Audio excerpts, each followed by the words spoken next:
The story begins in Taiwan's capital city, Taipei. Here, a powerful seafood tycoon named Kwang was facing court cases for violating the ban on net fishing. Kwang grew angry at his lawyers. Frustrated, he called his wife Joey. But instead of answering, Joey had gone to a car showroom, where she was taking a Ferrari for a test drive. From her driving, it was clear that Joey not only loved fast cars but also handled them with incredible skill. The salesman was stunned by her driving. After she stopped the car, Joey coolly remarked that its timing was a little off. The showroom staff adjusted the timing for her within an hour. Joey then drove the car home, where Kwang was already waiting. He told her that the court trials had officially begun that day. Joey asked who the snitch was, and Kwang looked at her.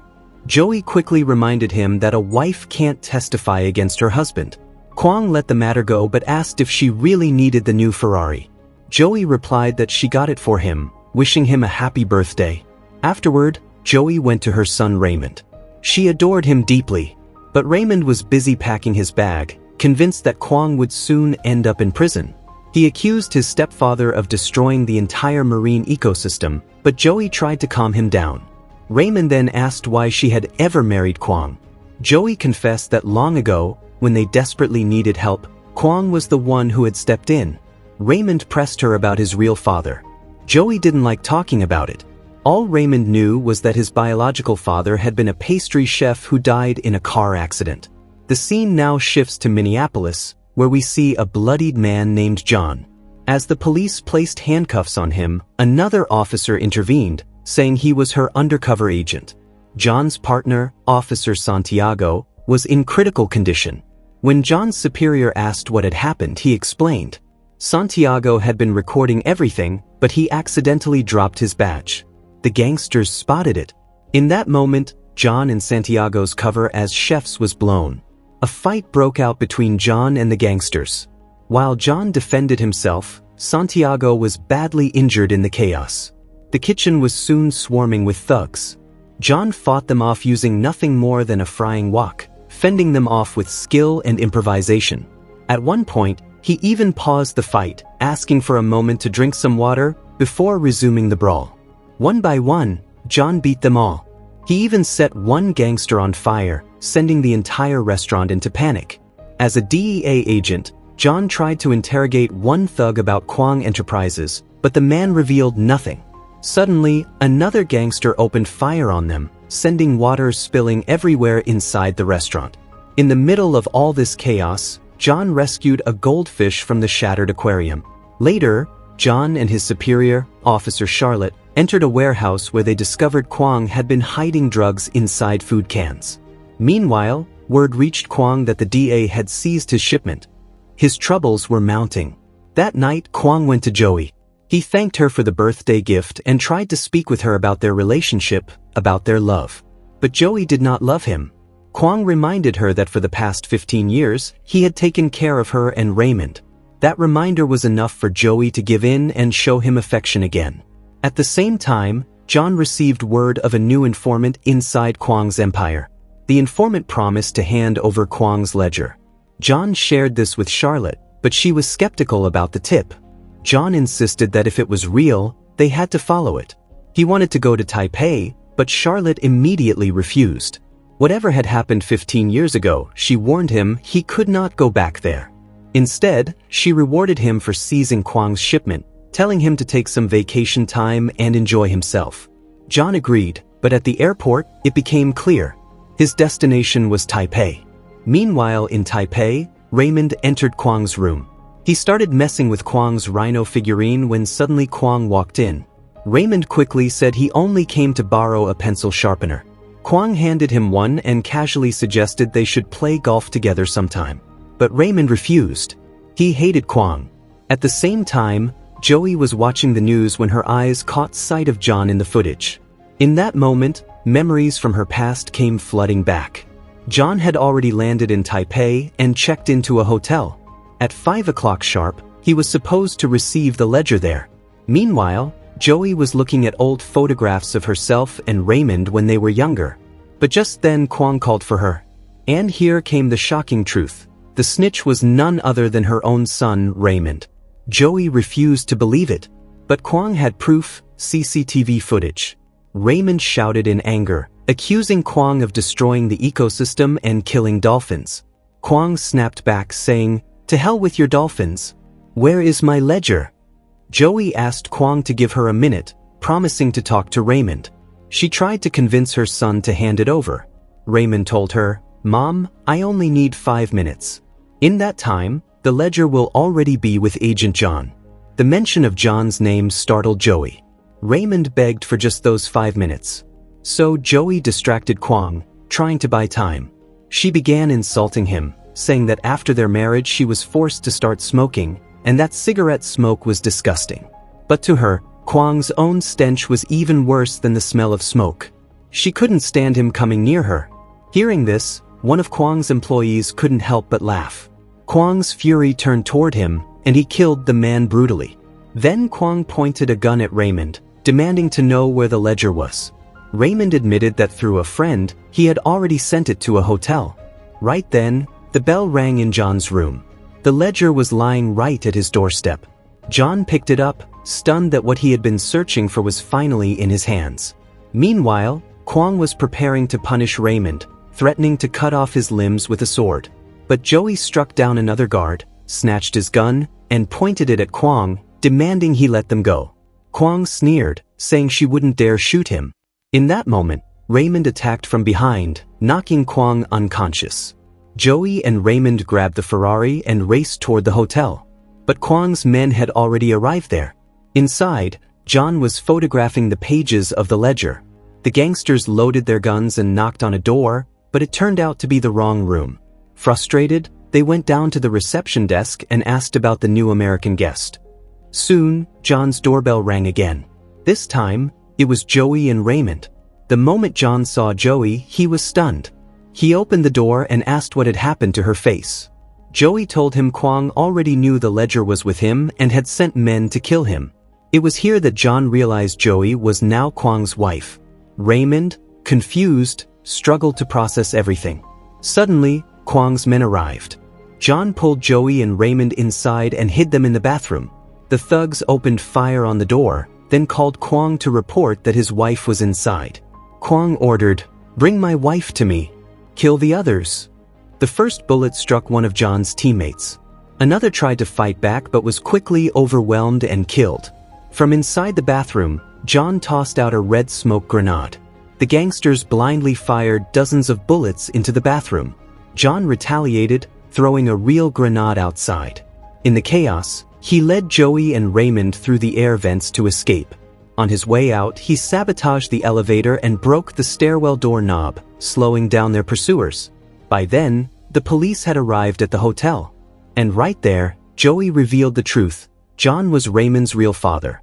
Police checking the CCTV cameras spotted them, but before they could catch up, the three had already fled in the Ferrari. The police cars gave chase, but Joey's driving skills, which we had already witnessed at the beginning, gave her the upper hand. Inside the car, Raymond complained, "All this time I was taking cooking classes because I thought my dad was a dead pastry chef." "But you're not dead, and you're not even a chef," John replied. "Actually, I was a pastry chef for 1 month." Then, Joey crashed their Ferrari into a pizza delivery scooter. Meanwhile, Kwang hacked into the city's traffic cameras to locate their Ferrari. His men tracked one down, but when they stopped it, they only found the pizza delivery boy inside. Joey had given the Ferrari to him. The three had already escaped via the metro. They went to a parking garage. Here John knocked out the security guard while Joey broke into a car. Raymond stared at them in disbelief, asking, "Who exactly are you two?" The three drove off. Along the way, John confronted Joey, asking why she had never told him about the pregnancy. Joey shot back, "You never gave me the chance." Joey began scolding him, saying, "You need to fix all this." But John just smiled and drifted off. When he woke up, he was in a hospital. They were now in Joey's home village, which made the hospital safe. John had lost a lot of blood the previous night, but fortunately Raymond had the same blood type and had given him his own. Raymond pretended to be asleep, secretly listening as Joey and John argued. Just then, other patients came to thank Joey. She was the hospital's only and largest donor. After leaving the hospital, They went to Joey's family home, where her grandmother, Papa, lived. Raymond met his great-grandmother for the first time. Inside the house, he even spotted an old buggy. Surprised, he asked why his mother had never brought him here before. John also reunited with one of his cousins. That night, as they sat down for dinner, Raymond finally asked the question weighing on his heart. He wanted to know everything. So Joey began telling Raymond about her younger days. Back then, her grandmother Papa never let her go near the water. So instead, Joey grew up becoming an excellent driver and a skilled mechanic. But one day, in their small fishing village, a package of drugs washed ashore. Papa quickly hid it, afraid the police would arrest the villagers. But eventually, the gang that owned the package came back to retrieve it. Terrified they might take Joey away, Papa forced her to run. While escaping, Joey accidentally killed one of the gang members. The others chased after her. She used her driving skills to escape them for a long time, weaving through roads and alleys. But in the end, the gang boxed in her buggy from both sides. Instead of killing her, they offered her a job as their driver. And just a few years later, she met John. From here, John continued the story.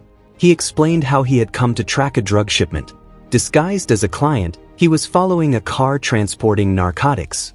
Behind the wheel of that car was none other than Joey. The moment they saw each other, it was love at first sight. Joey thought John was a rival, so she rammed his car and sent him crashing. But later, she herself pulled John out of the wreckage. That was when she gave him CPR, and in that moment, they shared their very first kiss. From then on, John and Joey began remembering all their kisses. John accidentally forgot the fifth one, so Joey reminded him. Raymond interrupted, asking, "Then why did you two break up?" Joey answered, "For some people, work mattered more than family." And John added softly, "And for some people, they didn't even know they had a family." The next day, Papa put both John and Raymond to work shelling beans. While working, the two started talking about fish. John said, "I actually saved a fish a few days ago." Raymond quickly corrected him, "Dolphins aren't fish. They're mammals like us.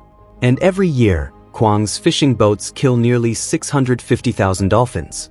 Just then, John heard the sound of Joey's old buggy starting. He went over to her and asked her to tell him everything what had happened after that last day. The story shifted back to 15 years earlier, the last time John and Joey had seen each other. Both had something to confess. Joey told him to go first. John revealed the truth. "I'm a DA agent. I came after you because of your cartel ties, to gather information. And now the DA wants me to arrest you." Hearing this, Joey broke down in tears. "So you were just using me?" John admitted, "Yes, but only at the beginning. Then I fell deeply in love with you." John urged her, "Take my car. Leave now. Go far away from here." Confused and heartbroken, Joey did as he said and fled. What John didn't know was that Joey had planned to tell him about her pregnancy that very day. But before she could, he had already sent her away. Back in the present, John asked, "Why didn't you tell me?" Joey replied, "What difference would it have made? You would have arrested me. Raymond would have been born in prison." She explained that she had turned to Kwang only to protect her son. At last, John and Joey agreed to rebuild themselves as a family. From now on, there would be no more secrets between them. Just then, Kwang received a phone call. The police wanted to question him about the hotel shootout. Hearing this, Kwang stepped into Joey's bathroom. There, he found an old photograph of Joey and John from their younger days. Meanwhile, Joey and John were lying together when Raymond suddenly walked in. John quickly hid under the bed, where he discovered Joey's escape plan, fake passports and hidden cash. John confronted her. "We promised no more secrets." Joey explained, "This is just my backup escape plan." But John told her firmly, "This time, I'm not leaving you alone." Elsewhere, the police chief asked Kwang why his bodyguards had been at the hotel during the shootout. Kwang claimed they weren't on duty at that time, and what they did on personal time was not his responsibility. He added coldly, "What you should be asking is who killed my bodyguards, not why they were there." Kwang then revealed John's true identity to the police. He said John is an agent, and that his men had died trying to protect his wife from being kidnapped because John was actually the biological father of Raymond. After this, Kwang ordered his men to search Joey's village. Back at the village, John asked Raymond if there were any other ledgers. They needed hard evidence to prove Kwang guilty. Raymond replied, his rhino. The rhino statue in Kwang's office. John understood that it's a hard drive. Just then, Kwang's men arrived in the village. They even spotted Joey, but John pressed a gun to one man's head, stopping him from reporting back to Kwang. It was then they realized Raymond was missing. He had taken his cousin's bike and ridden straight to Kwang's office. There, Raymond managed to find the hard drive, but Kwang caught him. Kwang then reached out to John, proposing a deal. He would release Raymond in exchange for John leaving Joey and disappearing from their lives forever. Reluctantly, John agreed. They planned to swap Raymond for John. But Joey was devastated. She didn't want to lose John again. Still, they had no other choice. Finally, John and Joey met Kwang for the exchange.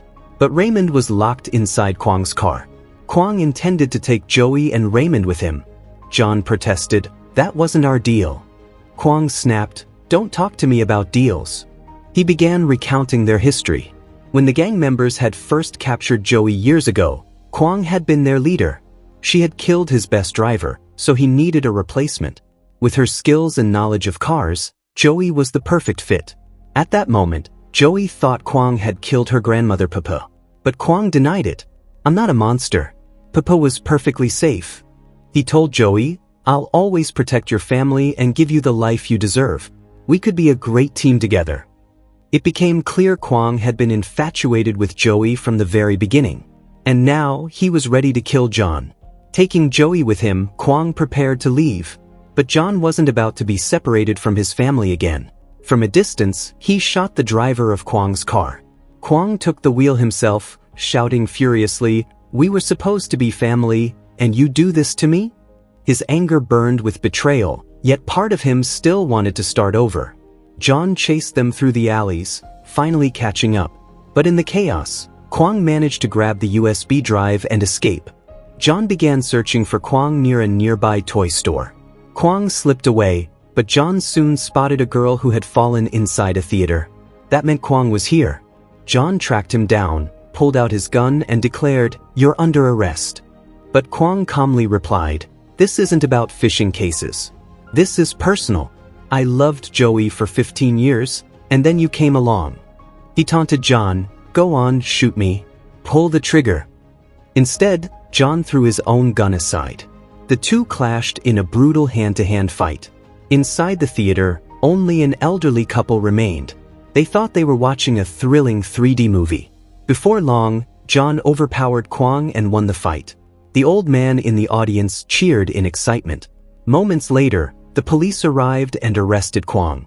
At the police station, John himself was also in handcuffs when he received a call from his superior.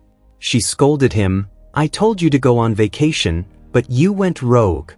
John explained, I have everything on this USB, all of Kwang's records. Hearing this, his superior sighed. Fine, I'll handle it, but you need to disappear for several weeks. Afterward, John reunited with Joey and Raymond. Together, they set off on their very first family trip. During their vacation, Joey revealed to John, I'm pregnant. John was shocked. Are you sure the baby's mine? Joey smiled and replied, does it matter? And with that, friends, our story comes to an end right here. Tell us in the comments how you liked this explanation.